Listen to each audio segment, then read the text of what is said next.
દર્શન આચાર્ય ગિરનારમાં હતા મહાદિગંબર મુનિ, ભાવલિંગી સંત. એમને કંઠસ્થ શાસ્ત્ર હતું કર્માનું. એનો વિચ્છેદ ન થાય માટે બે મુનિઓને બોલાવીને સમજાયા, શાસ્ત્રની વાંચણી આપી. એ મુનિઓએ આજ પૂરું કરીને આજની અકલેશ્વરમાં સુદ પંચમીનો મહોત્સવ કર્યો. સુદ પંચમીનો મહોત્સવ અકલેશ્વર જેઠ પાંચમ શાસ્ત્ર પૂર્ણ થયા.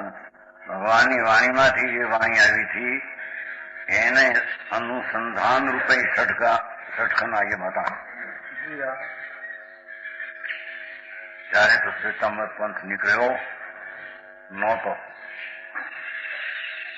એ વાણીની રચનાનું પૂરાપણું સમાપ્તપણું આજે થયું, અથવા આજે પછી એની મહોત્સવ દશા વર્ણવી.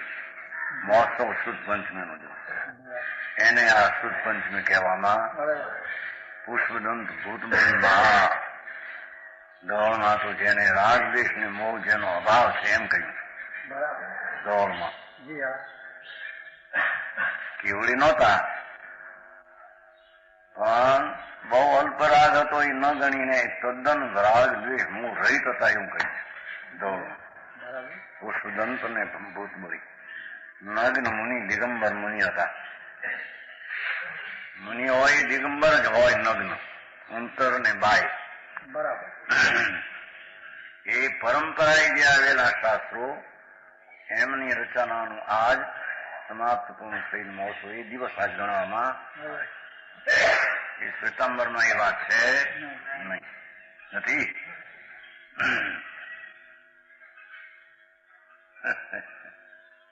એને ત્યાં રહેવું પડે એમાં.